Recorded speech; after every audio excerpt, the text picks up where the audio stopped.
Ringa. Hi, Kat. So if you want to hear a crazy little story, we moved this past weekend and the place that we are currently living doesn't have Wi-Fi. Oh, no. So I am recording from a friend's house and this is her cat, Twinkie.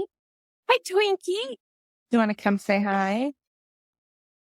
Hi. Cutie patootie. So I don't have a cat. So this is very exciting for me. How is Mordecai doing though?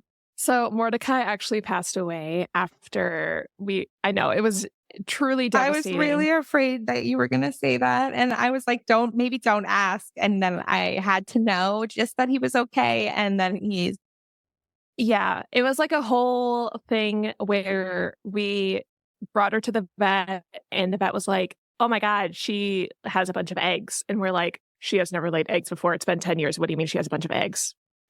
This is very strange. I don't know what's happening. But apparently they can just like randomly start laying eggs. And they like gave us some medicine and we're like, we'll give her surgery in 2 weeks. And then I started doing a bunch of research on the surgery because I was like, surgery on a lizard seems like intense, right? And she's like an old lizard. Like bearded dragons typically, especially like the PetSmart bearded dragons, which we got before we knew any better about how they're like inbred at PetSmart, I guess. Like typically only live to be like 10 to 12 and she was 10. So we're like, is it a good idea to put her through the stress of a surgery? Then I talked to the vet again and I was like, hey, she's like laying a bunch of eggs after all this medicine that you gave her. I think she's feeling better. And the vet was like, okay, sounds great. We'll cancel the surgery. It sounds like she's doing amazing. And I was like, yeah, she is doing well. And then she died that night. And I was like, oh. So I think she just couldn't handle. That's a really big roller coaster. It was rough. You know, it was very, because it was literally like the same day that we were told that she was like doing better and that we'll just do a recheck instead of the surgery. It was a whole thing. She laid like 12 eggs and they said she had never laid eggs before. It was not, it's like a chicken egg. Like it's not, she wasn't with a male bearded dragon or anything. Yeah. So it was just an experience for sure. And we loved her for 10 years and she traveled up and down the country with us. And she came with me to work every day, like when I worked up in Maine. So she had like a very, I think, fulfilling life for a lizard. Yeah. And it sounds like she was doing better and she was like happy before her last like moments. Yeah. And I like to think that maybe you guys just needed that great day. Yeah. And I don't know if it was like she was old and just kind of like, this is my last hurrah. I'm just going to lay all these eggs and that'll be it. But yeah, so she passed away and we have a yard and we're going to plant like a little snapdragon plant where we put her. So a little nice place to remember her. I love that. Wow. First of all, I'm so sorry for you. Like even 10 years, that's a wonderful life. That's but like the shittiest part about pets is we typically don't outlive them. Yeah. They are with us through such monumental moments in our lives that you have to relive all those moments and that sadness. And it like brings so much back. And I just like, oh man, I remember losing my long-term pet and it fucking murders you. Like it breaks your heart in a way that you're like, wait, I didn't know my heart could break like this. Yeah, definitely. And like she was the first pet that like my husband and I got together as this is our joint pet. So I think that was really rough. And, you know, we have her tank kind of at like the bottom of the stairs and we had it on a automatic timer. So like the UVB and the basking light would turn at the same time every day and turn off at the same time every night. And it's still so weird to go downstairs and see her tank and not see the light on because we've been so used to it for 10 years. Yeah. It's been difficult. And I remember the first time I didn't hear the like dingle dangle of like my dog's collar when I dropped something on the floor, like food, and I didn't instantly hear that. And because it's something that also it's so insignificant in the moment that you don't give it that thought. And now you're like, shit, I really miss that. Yeah, definitely. And it's just, I don't know. She was such a good girl and she was such like a sweet, sweet little lizard. And I like to say that she inspired like a new era of kids to get into reptile keeping because I literally I brought her to work every day. I mean, when I worked at this like touristy shop up in Maine, and she would just hang out on the counter. And because we sold like taxidermy and oddities and like rocks and stuff, people thought she was taxidermy until she would like move. And then Kids were like very, very into her because you can pet her. She will like lick you. She was great. I think a lot of people were like, oh my God, I had no idea that like lizards were so personable and amazing creatures to share your house with. Yeah. I'm literally thinking of my daughter and I'm like, oh, she would lose her mind because so she knows the sign for lizard, which is like this up your palm. Yeah. And she like all the time, if we see maybe a dinosaur type animal or something on the library, anything like green that could be mistaken for a lizard, a crocodile, because like kids' toys and animals are always like made really abstract to really fuck with kids' sense of reality. And so she's always like, a lizard. And she's never gotten to meet one. And I know she would freak out if she did. So I love them so much. Like an alligator is my favorite animal. And I'm always like, this is the closest I can get to owning an alligator. Yeah. And it won't bite me. So it's good. I feel like all of this is the stuff. Welcome to Momatic Adventures. I'm your host, Effie McMorris, and I am here today with Megg, 2 G's, Jacobs, no apostrophe, even though my phone cannot stop saying like, Jacobs what? Yeah. Jacobs what? Truly. Every single time. And I'm like, no phone, be better. Tell us who you are, because I think what you do as like a profession essentially is really fucking cool. So tell us who you are and what's going on in your life. Yeah. So I have a few titles. I think of myself as like a woman with many hats, but the hat that probably most people know me by is I'm a metalcore solo musician. And that means that I perform and put out music by myself. And obviously like with the help of producers and professionals that like help me produce all that stuff. But yeah, it's kind of, I think of it like a Britney Spears, but for metal, like very much like a pop star, but in the metal world. I'm also a woman in STEM. I work in the pharma industry, and I'm an adventure seeker, wife, and animal mom as well. I think you can very much connect yourself to Britney Spears with a little less trauma, I hope. A little, yeah. And no snakes on stage. Maybe some lizards, but no snakes. Have you ever actually had Mordecai on stage with you? No, I haven't. I don't think she would like the noise because it's like very loud and they have like little membranes in their ears and they're very sensitive. So I think she would get a little overwhelmed. And I will bring this back, but Mordecai is Megg's lizard who just recently she lost. We're all super fucking sad. So take a second to think of Mordecai, the cutest little licker lizard. Yeah, she was the best. I can send you some pictures of her too. When I brought her to work all the time, we had a little orchid that was like blooming at our shop. And when the flowers fell off, we'd like use it as a little hat for her. It was just adorable. She was the best, like truly, truly the best lizard that a girl could ask for. Just that sentence, like, yes, you need a sticker, you need a shirt. When you plant that tree, you do like a shirt with that tree and then the best lizard a girl could ask for. Oh, yeah. Oh, love it. And so you would travel with Mordecai too, right? You were saying you have a lot of pets. Yeah. So I have 2 dogs and 2 cats, and we just lost our lizard. But we originally, we being me and my husband, grew up in Maine. And about 10 days after I graduated college, we decided to just like move to North Carolina, which involved like a caravan of 4 cars, just like bringing all of our stuff down. And she was part of that stuff. So she has definitely like traveled up and down the country more than I think most lizards have ever traveled. But she did great. She stayed at a hotel. She was great.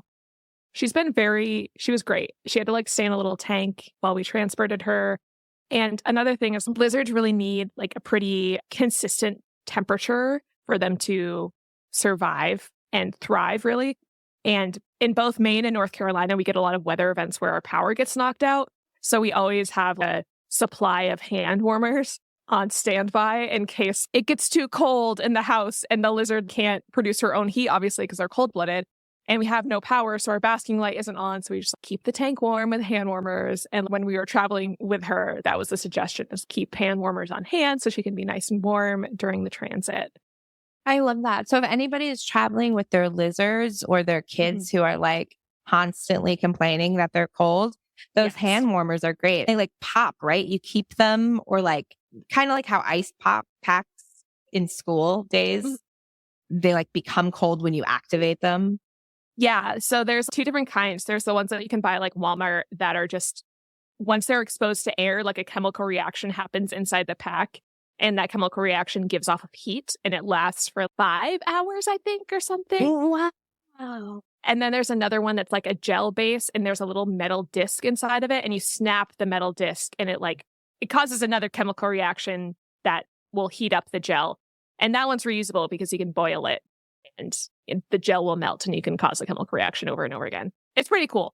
That one sounds really cool. Yeah. Whoa. It's so wild to think of who spends the time to think of that stuff and do that science. I know. I was very grateful. We lost power down here in North Carolina for a significant amount of time this past winter. And I was very, very stressed out. I went to many Walmarts trying to find hand warmers. And of course, like all of the Walmarts around me were out of hand warmers. So, of course. Yeah. If you are a lizard owner and you live where power might go out, hand warmers on deck at all times. That was a lesson I learned. That's a good lesson. I love that because I feel like I would never think of it until it's too late. And then I'm running around trying to find them. So you and your husband have traveled a ton. What is your like main goal when you get out there and you're like seeking adventure? So I think our adventure is very much like dependent on what we need at the time. So one of my favorite things that we ever did was when we first moved down to North Carolina, we realized we don't really know a lot about the state. Like we know where we live, but we didn't know about the further west parts of the state or really easterly parts, like near the beach. And I had done some research like through the state park system within North Carolina and found that there was this program where if you like visited each state park in a year, like you could get a little passport where they would stamp your passport with each state park that you visited. And I was like, oh my God, that sounds like really, really cool. And it's kind of something that I wanted to do anyway, because I'm very competitive. And I was like, that would be a really cool challenge to take on where we could explore our state and learn more about the different regions. It would keep us busy and it would be like something tangible and physical that we could hold and do together. When we were trying to learn more about North Carolina, I think that was really, really valuable. And that kind of happened like late 2019 into 2020. So we kind of got off track and they had to like close the state parks for a significant amount of time due to the pandemic. And they gave it like a 3-month extension, I believe. So we were technically able to do it like within a year and 3 months. And I think that was probably one of my favorite like challenges that we ended up doing together. And it showed us a lot about like the natural biodiversity that is in North Carolina, because coming from Maine, everyone's, oh my God, Maine is so beautiful. And it totally is. And I totally agree. But North Carolina is so different from like the coast to the mountains. It's a very like wide state that I don't think people realize that there are environments in North Carolina that are nowhere else. Correct. Like we grow Venus flytraps at Carolina Beach State Park, which are like it's like the only place that Venus flytraps grow wild, like in the world. And everyone's like, oh my God, I would have never thought North Carolina would be where Venus flytraps are grown. But I'm like, no, that's literally like where they come from. It's crazy. Yeah. We used to live in a beach town in North Carolina in Wilmington. Yeah. And they had like on the beach, not on the beach, on the boardwalk, they would have this huge like Venus flytrap thing. I mean, my husband, if he sees a sign, we're stopping and reading it. And he was like, did you know? And I remember in that moment being like, what the? No, I didn't know. That's wild information to me. Yeah. North Carolina, whatever you're doing, it's good. It's very cool. And like, I am a very big natural history nerd.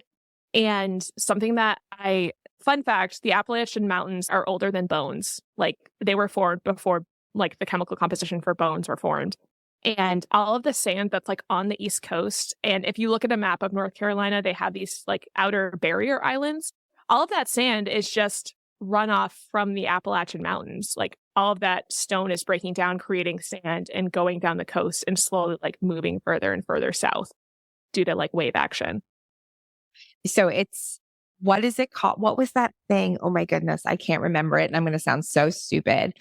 Back like, whatever billions of years ago when our whole continent was just like one big thing. Pangea. Pangea. Thank you. I was like, damn it, you're not going to know this word and it's going to drive you insane. But like, we're literally watching that happen. Yeah. And like the Scottish Highlands and a lot of the mountains in Scotland and Ireland are part of the Appalachian Mountain Range. That Also they just, crazy. They broke off like millions of years ago. It's crazy. So if anybody needed a quick history lesson on, sand, Appalachia, all of those fun things. Yeah. So I'm assuming when you traveled all over North Carolina, car? Yes. So we used our car just because it was so much easier, especially with we didn't have 2 dogs at the time. We only had the one. It was much easier. You brought the for us to dog bring with him. you? Oh, yeah. He came on every hike we went on. Hey, what kind of dog? So his name is Milton, and he's half Australian Shepherd and half Shih Tzu. He doesn't make much sense. We don't really know how he happened, if someone was trying to make a new designer breed or what. But we found him on Facebook Marketplace because someone was trying to get rid of him, and he needed a home. So that's how Milton came to be. And our other dog, Morel, is a full-blown Australian Shepherd. So he's quite a bit bigger and a little bit more hyper, but they're best buds. And I enjoy calling your family the M&M family because everyone in your family has an M in their name, even your husband. Yes, he does. That's why I picked him, actually. No, I'm just kidding. Yeah. You were like, what's your name, Aaron? No. It's Mike now, right? It's Mike. Yeah. Correct.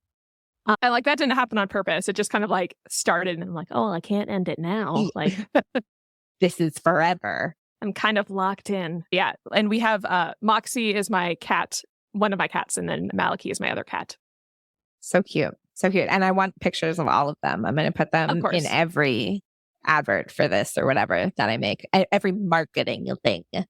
What other places have you traveled to outside of North Carolina and Maine and that direct connection? So we have a kind of a weird way of picking where we're going to travel as well. Most recently, I use Google Maps a lot. Sometimes like when I'm bored at work or have extra time on my lunch break, I will literally just look at a map and be, what's over here? Let me go look in and zoom in on the satellite imagery. Just because and literally like walk around because I do the same thing. Have you played GeoGuessr? I have, and I'm really bad at it. Like I am way too overconfident. I wish I was a lot better at it, but I'm not. I hopefully as I continue my travels, I'll get better, but I'm like not as good at it as you would hope. But yeah, most recently we went to Switzerland and it just kind of ended up happening because the town I grew up in, Maine, has a little village just attached to it called like Lucerne in Maine. And it was like because they thought it looked like Lucerne, Switzerland, because there was a lot of mountains and lakes and stuff. And I was like, oh, I want to go see like what actual Lucerne looks like. And so I was like zooming in on Google Maps and doing the whole thing. And then I was like, oh, that's really pretty. That'd be kind of funny if I like went to the actual Lucerne after growing up like next to fake Lucerne, right? And so I looked up flights and they ended up being super duper cheap, like through Iceland. And I was like, hey, let's just go to Switzerland and we'll figure it out and do it for, kind of the joke. And we had a great time. And it worked itself out. And I absolutely adored Switzerland. I did go to Lucerne. I took many pictures. And it does look kind of similar. I call it like the Lucerne in Maine is like the diet version of Lucerne. Yeah. The like we have like the Temu or like the what's it, Shein, like the knockoff. The great value version of Switzerland. Got it.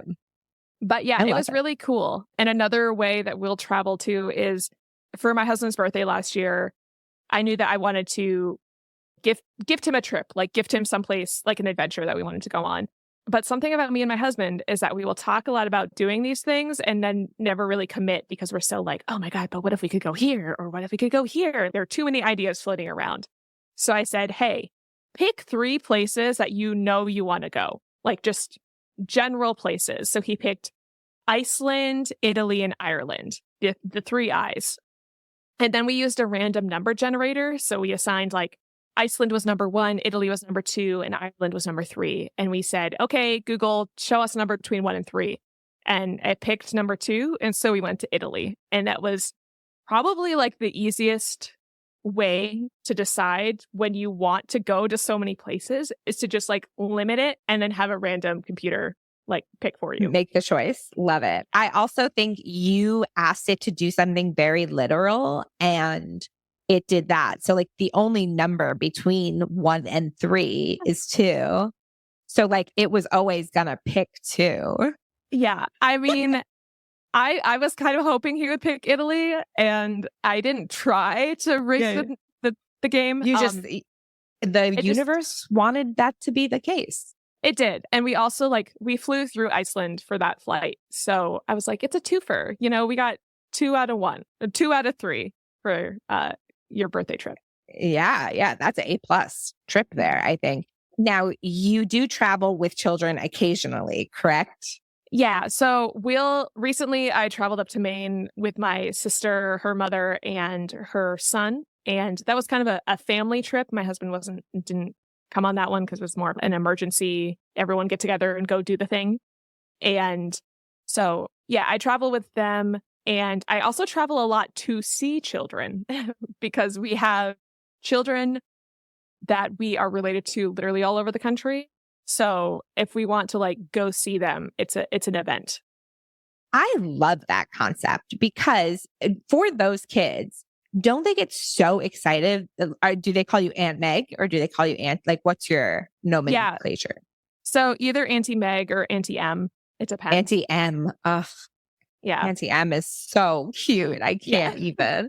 But that moment of Auntie M is coming. She's going to be here. She's here now. This is what we're doing when she's here. And then there's something about that I find so exciting when we travel and when people come and travel to see us. Seeing those people make the event or the trip, no matter how small, even if you're just going wherever to sit in their house and watch the kids play, it's so exciting.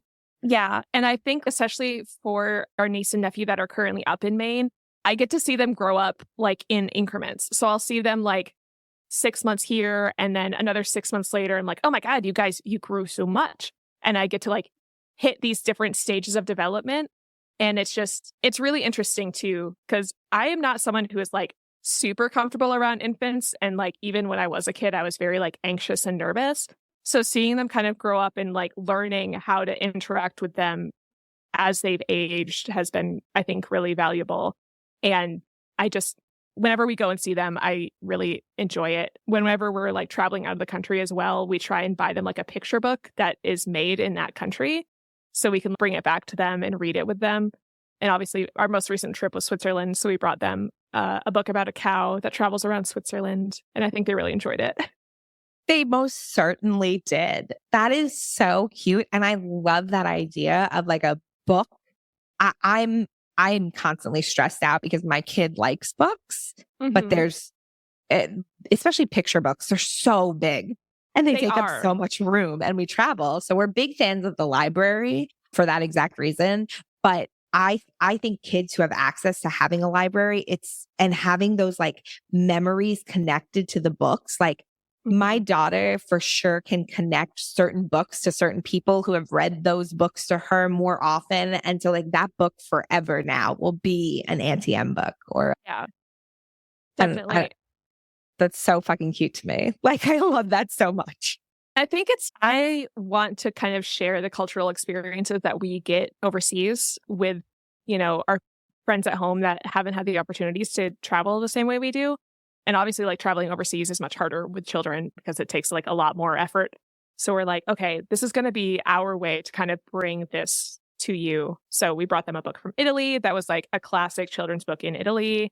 And we brought them this cow book from Switzerland. So I'm hoping that as we continue to travel out of the country and that they'll eventually have a large library that, they can be oh my God, I remember when I was learning about Italy through this, cat book or learning about all the mountains in Switzerland from this cow. Forever. Yeah. It's so cute to me. I'm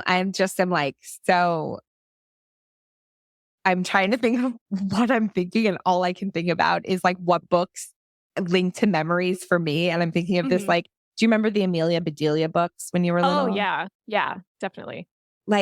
The memories I have of those flashing back from my aunts in my head. And I'm like, oh, I remember when she gave me that book. Oh, that was so cute. Like, I apologize for getting fully down a rabbit hole of thought. No, it's all right. And I think like it's a good experience for me too, because like I said, I don't get to see my niece and nephew, the one in Maine that I'm talking about right now, as often as I would maybe like, because we do live so far away. And, you know, the last trip that I took up there, I gifted them that Switzerland book. And the daughter, she was just like so excited about it and wanted to read it right then, right now, and wanted me to read it to her, which I thought was really, really sweet. Because, like I said, I'm a little bit insecure sometimes about like my relationship to children because I feel like I give off that vibe of, oh, I'm really scared, and they can sense that. And my husband is a total like, kids love him, dogs love him. Literally, he's like just a very safe space. And I feel like I'm always kind of like on the sidelines. So having that really special moment when it was just me and she's, no, I want you to read this book to me was really, really meaningful. I love that so freaking much. Okay. Zoom. I'm so embarrassed that this is happening, but it's like doing a whole thing. And now I'm stressing about that I'm like forgetting to just move forward. Hi, Bubba. What you doing, buddy? That was a good meow, like a good Foley meow. Hello. Okay, cool. Oh yeah. And I don't know. I do both like the STEM thing and the creative thing. And I feel like I have to like use two very different parts of my brain to do those. And sometimes it can take a minute to like switch between the two lobes, or I don't think that's the correct term. Scientists don't hate me. But to like switch between those different modes of thinking, I'm like, okay, I'm in music writing mode now, or I'm in Excel spreadsheet mode now. That has got it. I mean, I just going from the like analytical to creative parts of your brain constantly. You have to either be great at compartmentalizing or just really adaptive, which it seems like you are. I would say I think it's really good for me actually. And that's one of the reasons that I enjoy traveling overseas so much, especially to countries that I do not speak the language fluently, because I find that my brain gets kind of lazy just being surrounded by English speakers all the time because I can just understand it all without having to think about it.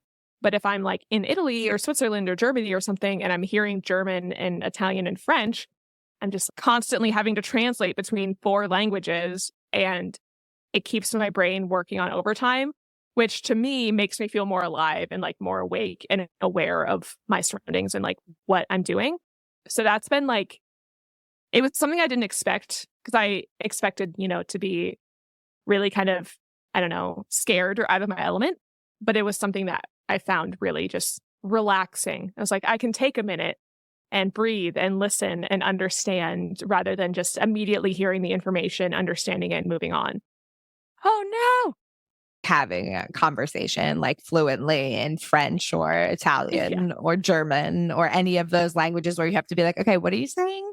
Yeah, it like takes me a minute to kind of translate, which I think, like I said, is just, it's really good for my brain because it makes me stop and slow down and like actually pay attention, which as someone who has like pretty severe ADHD is something that I don't get a lot. So it's a very like refreshing change of pace to be sitting on a train in Switzerland being like, okay, this is in German. Is our next stop coming up?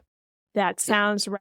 Let me like figure out what they're actually saying based off of what I'm hearing, what the thing says there, what maybe my phone is saying. 100%. Yeah, I think it's like very, very good.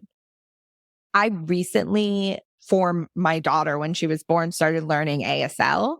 Yeah. And as a person who has a really difficult time with like ADHD tendencies and like needing that fidgetiness and like having trouble staying focused, especially when I'm not moving, I since have found that signing really has replaced that sense of, so like when I'm communicating, it really helps me communicate better, which I think like, wait, we should teach this to everybody. This is so fucking helpful because you have to use your brain a little. But then I'm realizing I also just I'm not fluent in this language. That's why I have to use my brain. Exactly. And like, I really, really want to learn ASL because I genetically am probably going to go deaf as I age. So I'm like, I want to learn this now so I can still like communicate with the people around me and like have Matthew learn it and have my friends learn it, or like them know enough to be able to communicate so I can maintain those relationships. It is. So I am a big fan of teaching children ASL. But prior to all of that, I remember we were talking about you spending time with your siblings and your siblings' children, correct? So my brother, he just had a baby. My older brother, they live in Oregon, and I got to meet them for the first time a little bit over a month ago, like the new baby. My sister, she's my older sister. She lives in North Carolina with me, about 45 minutes away, and she has 2 children. And then my husband has a sister who has 2 children as well, and they live up in Maine. So a lot of kids in your life. Yeah. What is it like being around like your siblings and maybe your husband's siblings and watching them parent and then figuring out how you fit into that dynamic? I think it's definitely kind of interesting because my relationship with my siblings is kind of different than I think a lot of people had experiences growing up. They're both quite a bit older than me, 10, 12 years older than me, actually, and they didn't grow up in the same house that I did.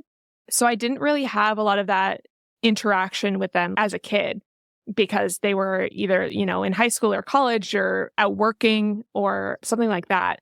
So I think it's been really interesting, and it kind of brings me back to a place where I'm like, oh, I wish I could have seen them as a kid and had more of that relationship with them because I'm seeing them parent now.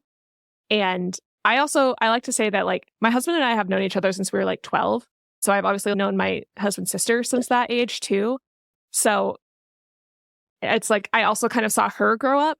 So that's also been really interesting to see like how people change and develop and kind of, truly grow up by becoming a parent and by taking these more responsibilities. And it's just like so interesting and lovely. And I don't know, to be welcomed into the families that, we're welcomed into has been both like an incredible blessing. I need your perspective. I need to change because when I'm around my siblings, I kind of like become a kid again. Mm-hmm. I end up back in those same sort of behaviors. And so it's really difficult to parent through that. So I think you're kind of lucky that you don't have that, or at least they are, because it can be really difficult when I'm like around my siblings and I'm, leave me alone. Stop touching my toys. And I'm like, wait, you're like an adult. You need to not do that. So I think your perspective is pretty awesome because it allows you to be a lot more present and a lot more like in that moment, which I forget to do a lot. So this is a great reminder for me. Yeah. And I think it's been really valuable too, because like I said, even as a kid, I wasn't super like a natural with children, even children my own age. I've always kind of been the odd one out where I'm just like, oh, I'm not like super comfortable with this. So having a safe space to learn how to be around children and to learn how to interact with them at all different life stages has been really valuable. So I feel like it's very much a learning experience for me. Because what seems like really obvious to mothers or other people who have that natural maternal instinct is not at all obvious to me. I'm like, I have no idea what, an infant would need or like at what age they can walk or stuff like that. And it sounds like really stupid on my behalf, but I truly have no idea. Without the context, it's so I remember even at my baby shower, we were playing this game where there were pictures of me and my husband spread out as children and people had to guess our age. I was like, and I was like, what a dumb game. Obviously, we're like a year there, and then they started saying the answers and it was like 16 months, 19 months, 22 months. And I'm like, those are all too close. What a dumb thing to do. And they're like, when you're a parent. And now I'm like, oh my God, the change from when she was 14 months to 18 months is a whole different person. And like, it's absolutely wild to like be like, oh, I have no idea what a 20-month-old does. And my kid's about to be that. And I'm like, I don't know. Do you do sandwich? Do you know how to open beer? What do you know? Yeah. And I truly have no context for that. So I'm just like, being able to be given grace by my siblings and my sister-in-law has been really great. And I feel like some people, when they understand that we don't have kids and we don't want kids, or they push like the children onto us, they're like, here, take it. Like you'll try it. You'll see. Yeah. You'll figure. You'll touch them and you'll be like, I need to be a mom tomorrow. Yeah, have the baby. And I'm like, oh, and that just like immediately stresses me out. And I feel like children can sense fear and they're like, oh my God, who is this lady? Why is she holding me? She's clearly stressed out. I feel like I should not be in this situation. So I think it's fostered a better relationship with, our nieces and nephews because all of our siblings have been so gracious and given us the space and allowed us to foster that relationship on our own terms. And we do have a really wide range. We have an infant all the way up to like a preteen. So we have a lot of space to kind of hit all those different developmental markers and foster unique individual relationships with each one. Because obviously the needs of a preteen who's going into middle school are completely different. And like how I interact with her is completely different than how I interact, with my infant niece. You don't do the same things? It's not nails and hairstyles with both of them? No, unfortunately, I think the infant would look really cute with a mohawk. Just kidding. Yeah. I mean, they probably would. But it's been really interesting too, because I'm learning, my husband is learning, our siblings are all learning to be parents at the same time that we're learning to be an aunt and an uncle.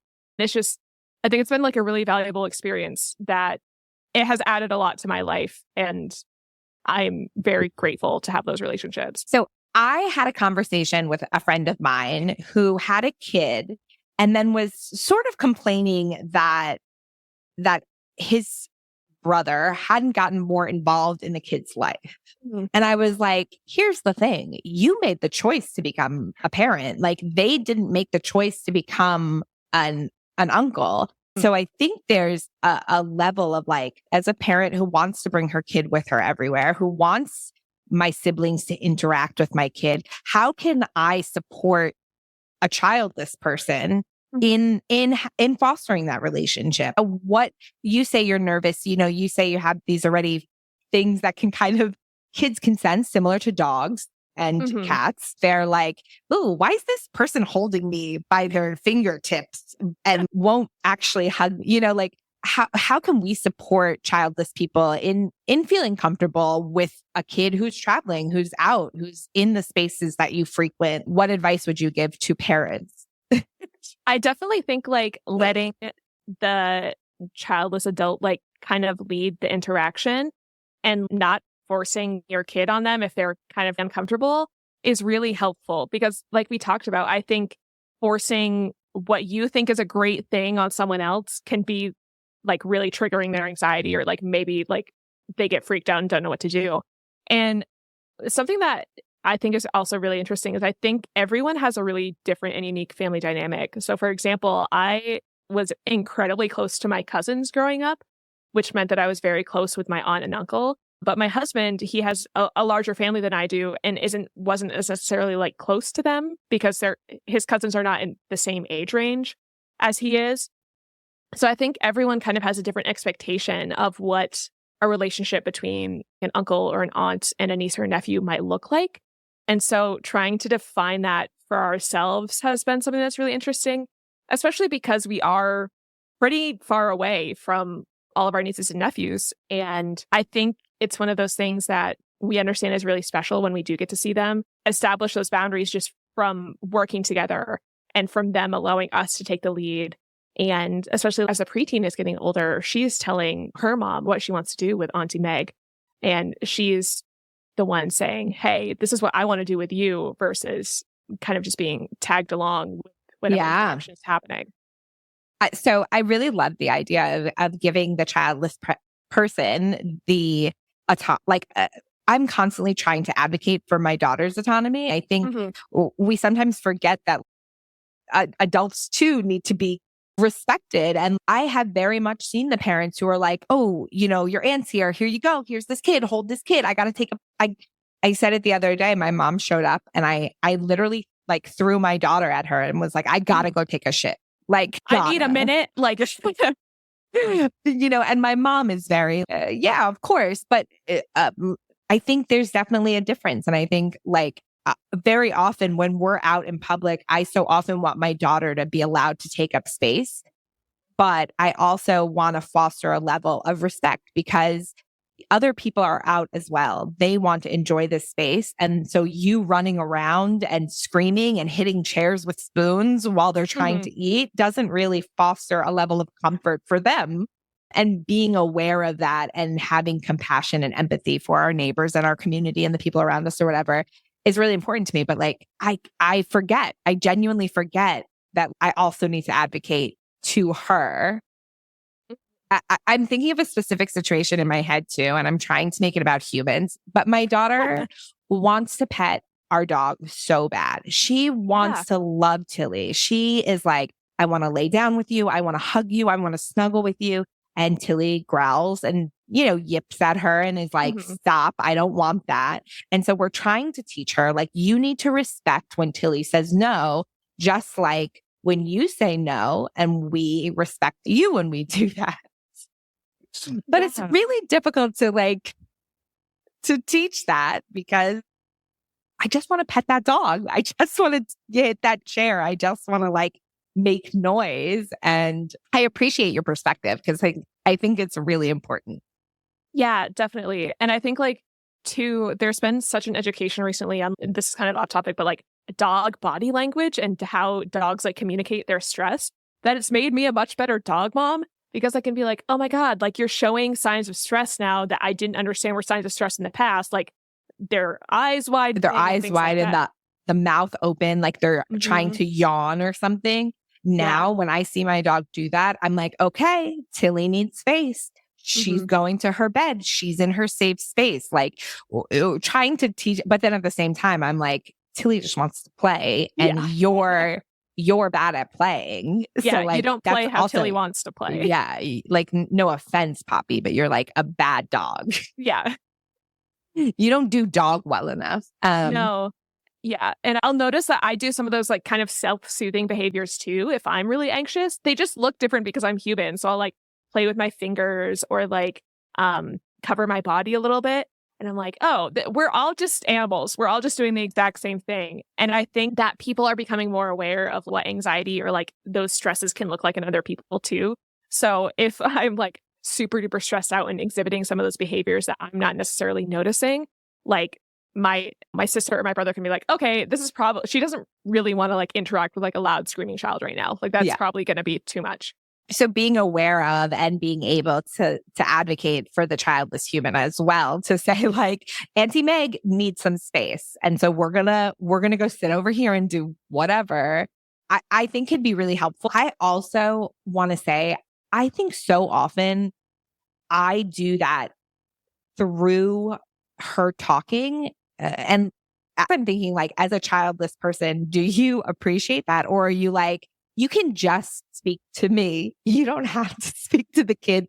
Like, I'll also say, like, I think, because for my husband, I'll be like, oh, I think Appa needs to take out the trash. But I'm like talking to my daughter just to like passive aggressively get my husband to take the trash out. Yeah. I'm kind of thinking, like, is that the asshole in me in that moment being like, Auntie Megg needs space right now? Like, is that not necessary or is that beneficial? I think, and sometimes like when I'm super duper stressed out, a lot of my anxiety also comes from like, I don't want to mess this kid up by making it think I don't like them. I don't want to be the one to tell the child like, I'm touched out right now and I need to go be in a dark environment for 15 minutes while I get my faculties back. So I guess that's helpful if like the mom or dad is like, oh, she is stressed out. Like I will tell them, because then if it doesn't make me be the bad guy. Because I think especially being so far away from our nieces and nephews, I'm like, I get scared because I'm like, I only see them a few times a year and I don't want to like tarnish this really special time that I get with them. I'm also thinking like, I think I try to narrate some things for her because she's just never experienced them before. And so I think when I say things like that, my goal or my hope is that she can then like learn to recognize like, oh, that person looks nervous. Maybe I shouldn't try and give them a hug right now. Or maybe I shouldn't go throw a book at them and be like, because she loves to sign the word book. And because she doesn't really use words, she just makes really loud noises. So she'll be like, and she's like signing book at you while like simultaneously sounding like she's lifting 20-pound dumbbells. And I'm like, some people don't want that. Some people do not want you to run into them with your hands and be like, book, please, down, book. So I guess I'm asking mostly for my siblings. Is that a beneficial phrase to be like, hey, Auntie needs some space? Yeah. I mean, at least for me, it's helpful, especially because a lot of the time I don't necessarily understand or know what they want or what they need at the time. And I just get overwhelmed and I'm like, oh my God, I'm doing something wrong. Like they are clearly like asking for something, because I call it squawking when they just make noise. And I'm like, they're making noise and I don't know why. Yeah. Yes. Like something's happening and I need to do something about it, but I don't necessarily know what to do. And if I do know what to do, I don't want to do it wrong. Yeah. And this again is like my own anxiety speaking and not necessarily an issue like with the kid at all. It's just me. So I think like even telling me like, oh, when she's like doing this, that means that she wants a book. Or if she's doing another sign or, pointing out something. Yeah. Like educating me so I know, that is super duper helpful. And also just creating a balance where you're like, oh, she looks really stressed out. Like maybe we do a quiet activity instead, like where I could still hang out with the kid and still get that really good bonding time. But it's not something that's like going to overwhelm me or make me feel like I'm ruining this kid's life by being in their presence and being nervous about it. I can almost promise you that's impossible. Like in none of those moments, I had a lot of similar fears, especially before I became an active parent, of just like, I could never, I'm floating by the seat of my pants every day. Like, how can I raise a human? But it's taught me a lot more grace with myself. It's taught me a lot more patience with other people. It's allowed me to communicate better. And I think in those moments, like, she makes me a better person. And so I'm like, oh, cool. So like, you're doing that too, even on the days when you're like, I'm freaking out, this kid's touching me. Cause like they love to jump on you and sit on you and climb on you. And like, why? I'm just sitting here. A lot of it, even as a kid, like I have these sensory issues where like being overtouched or like having too much like high pitched noise. And I think it has something to do with like my neurodivergence. Like, it can be like really upsetting and I'm just like, I'm freaked out and I don't know what to do. And you always hear like, you're not going to ruin the kid, but I'm convinced, I'm going to be the one. I'm going to be the one that they'll be like, Auntie Megg, when I was 2, she needed to like hide in the bathroom for 15 minutes with the lights out. And I'd never been right since. I can't even look at a room without lights, without freaking out. Yeah, I will never answer the phone if she calls. Like, I can't do it anymore. Well, I can promise you that that's not true. Yeah. So I mean, if that's any help.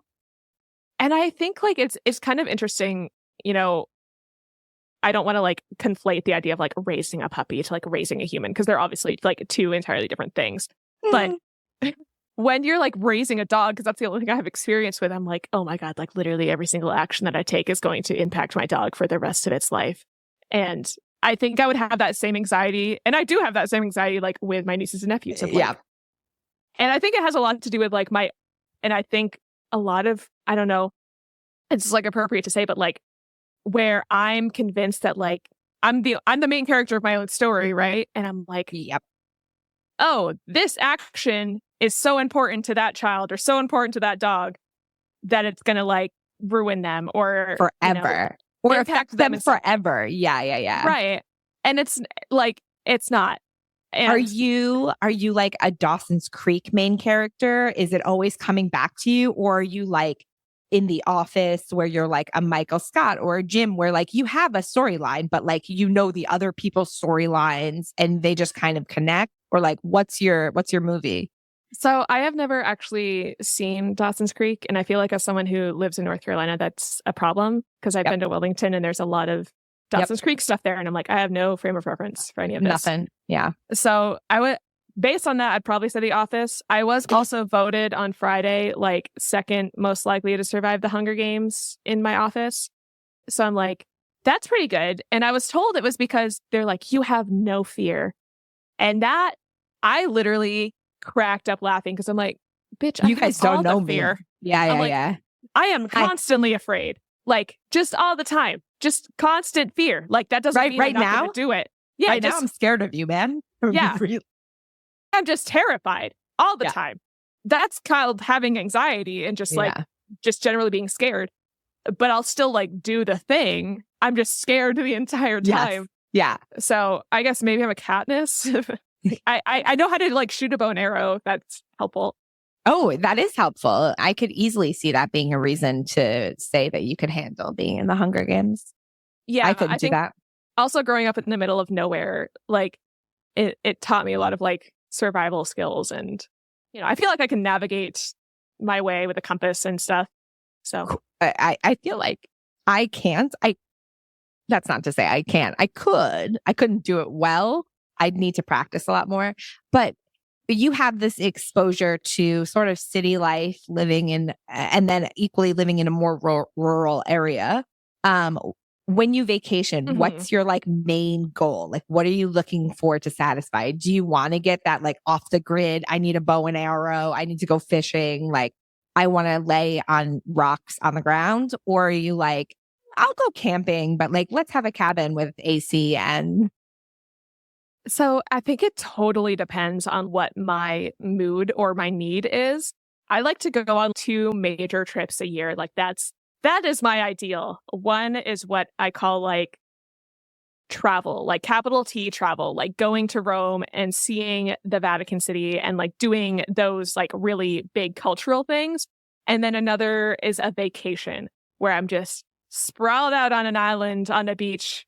No one's talking to me. I can sunburn all I want. I'll just be left alone and not turn my phone on for a week. I also think that I have a tendency to kind of just think that I can do things, or I call it like the audacity. Like I have the audacity to just be like, I'm just going to go camping in my car and I'll figure it out on the way there. It's fine. I have that same like genuine. I fucking started a podcast that way. I was like, yeah, sure, I could do it. Yeah, like I don't know what I'm doing. Yeah, like a bunch of white guys could do it. I got this. Like exactly. So I'm just like, I just have the audacity to just like, do things. So that's how a lot of our trips happen. I'll just be like, oh, I want to go here. Let's go next weekend. Like we'll just sleep in our car and figure it out. Because for me, a lot of it is about seeing things and experiencing things rather than the destination or my comfort level. Obviously, like I want to be comfortable if I'm traveling and on vacation, but I really enjoy like being in the car with my husband for 8 hours. And it sounds crazy, but same. I love that. We'll do that shit all day, every day. I just love hanging out. It's one of my favorite things, us in the car, because we're not watching anything. So we're talking. Maybe we're listening to a podcast. We discuss it. We listen to music. We get back into those like 90s, 2000 era, like we're vibing with this. We'll switch. We'll do a big country drive when we're like down in Georgia or whatever. But I love it. And yeah, people think we're crazy. They're like, I don't get how you can be in the car with a family of 4. And I'm like, it's easy for us. That's the best part. That's like literally the best part. That's the trip. Yeah. And I love like going to a destination, because we go on a lot of hiking trips too, where we'll bring the dogs and stuff everyone in a tent, and it's fine. And it's just, I truly enjoy just seeing things and experiencing people and learning like how people live. As someone who came from what a lot of people consider kind of like an extreme living situation, not living situation, but like a more out there rural lifestyle. Like all of my coworkers are very confused when I said that we would eat roadkill if it was hit, like a bear or like a deer. I was like, oh yeah, you just like you eat it and like put it in the freezer. Like my coworkers were, what are you talking about? I was like, oh, that's not normal. You didn't do that? Yeah. I was like, oh, if you hit a bear or a deer, like you eat it because you need a permit to hunt those things, and you like it's valuable. Free meat. Yeah, it's exactly. You're going to clean it anyway. You're going to see what's the problem. So I'm like, I think growing up in that kind of environment, and like my husband grew up in the suburbs of Maine. So we kind of sometimes will have that like culture shock with each other, even though we grew up like half an hour away from each other. I grew up on the side of a mountain across the street from a blueberry field where there was no one around us. Like I couldn't see my neighbors. There were people hunting in the backwoods all the time. And he grew up with neighbors in a sidewalk. Like we have very different like understandings of like, when I say next door neighbor, I literally mean like anyone like within our subdivision. And that's not what that means. That's it's like, I can walk next door to you and grab like a cup of sugar. Like that's exactly what that means.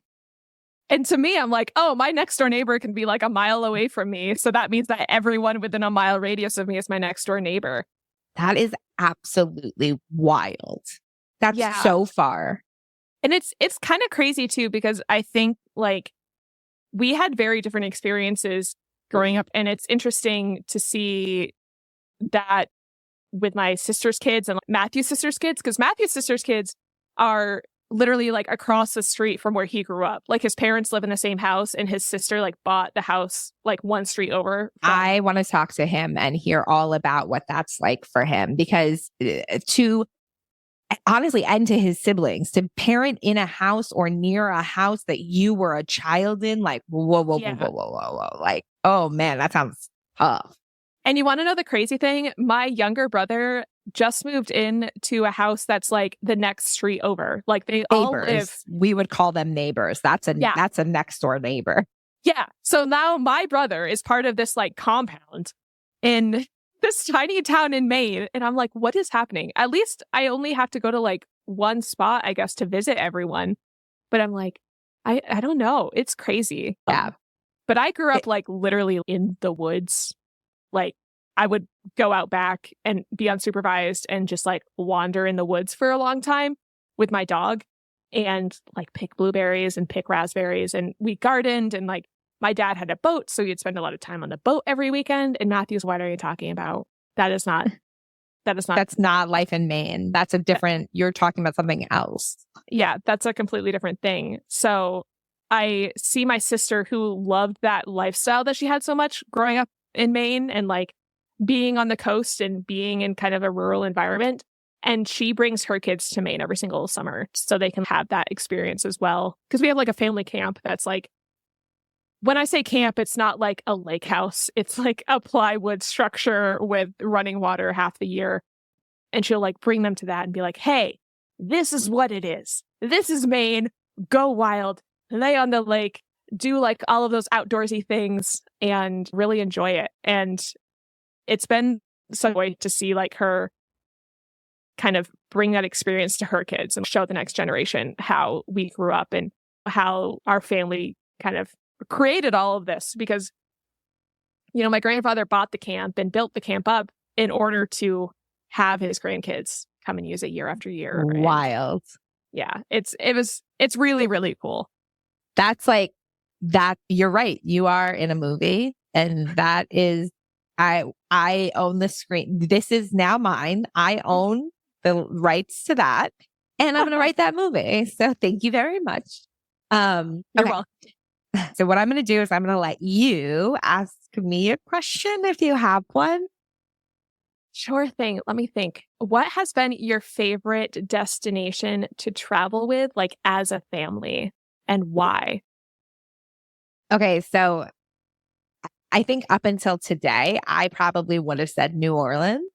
We are we're traveling around, like really trying to figure out where we fit in, what makes sense for us as a family, and that we can afford and find a community and build a life. And me and my husband had lived in Pennsylvania and Philadelphia prior to having a kid.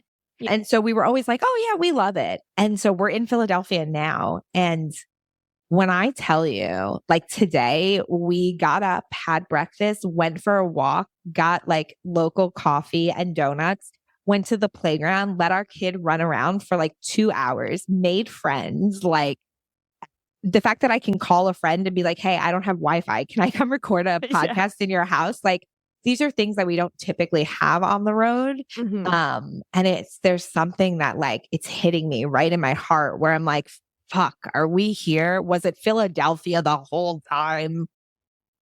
But it's so lovely. The community here is so wonderful. Everyone is so accepting and it's just such an alternative city. Everyone is really, really caring, outspoken, willing to communicate, willing to help. Did you hear that meow? I did. It was very cute. I think my purse is in front of her bathroom, and so she's upset. He actually, like, I think that's a boy cat too, actually. I get that wrong often because I think all cats give me such a feminine energy, and I'm wrong. Oh, yeah. And it's been very like non-gender affirming, and it's fucked up of me. But I'm like, all dogs are boys, all cats are girls. I mean, that's how I thought too. Like when I was a kid, I was like, yeah, that's just a dog boy. That's just how animals is. Yeah, correct. Yeah. Meg, I absolutely love spending time with you. Do you have anything that you want to share? Any way people can get in touch with you if they want your music? You can find me on like all social media platforms under Megg_Jacobs. And that's Meg with 2 G's. And I'm on Spotify under the same name. Also on like Apple Music, Amazon Music, pretty much anywhere you think that a social media person or a musician might be, I am there. And I'll link all of it, like in the info of this and like everything. You can contact Meg. I'm going to make sure of it. Definitely. And my email too is meggjacobsbox@gmail.com. And yeah, I'm super excited. I loved talking with you. I feel like I'm kind of like an outsider to this community, but very excited to be here. I really, I know when we first were chatting, you were like, well, I don't have any kids. And I was like, well, you're a traveler. And I think your perspective also as a traveler and knowing children is so, I truly believe that this conversation was so valuable if to no one but myself. I'm glad. If we have one listener, it's you, and I'm happy. It's me. And like, I think that's who's cooler than me, guys. Yeah. The audacity, honestly, the audacity. But thank you. I'm going to say thank you. Thank you to everybody who's listening. But just like, when you say Megg Jacobs Vox, is it VOX? It's VOX. Yeah. Like vocals? Yeah. It's like a little industry term, I guess. I love that. Yeah. What I'm doing these days is manifesting my choices and beliefs and audacity. And for you, I am manifesting the audacity. Thank you. For those of you who love Nomadic Adventures and just can't get enough, please head over to our Patreon. If you contribute, you can join in and be a part of our nomadic parenting community, as well as get some behind the scene content. And if you don't want any of that extra stuff, you can actually just click the support the show link in the info of this episode, and you can support the show for as little as $3. Any little bit helps us keep going. I do this entire podcast for the most part on my own. I am the editor. I am the scheduler. I am the planner, the interviewer, the marketing manager, and the all-around hat wearer. And truly, any support helps. And if you support us this week, next week, we will give you a shout out, a thank you directly to you on the episode, just, saying thanks so much for supporting us. And if you're like, hey, I would love to support, but I don't really have the money, or I don't want to give my money to you guys, that's totally cool too. There are so many other ways to support. You can head to Instagram, Threads, YouTube, all the social medias. We're under Nomadic Adventure Pod. If you have an idea for the show, if you think you know somebody who would be a great guest, or if you just have a question or like want to talk to me, you can send me a text. The info for that is also in the info of this episode. So there's links there for you to support the show, to text us, to follow our socials, blah, blah, blah, blah, blah. Come, hold my hand. Let's go on an adventure.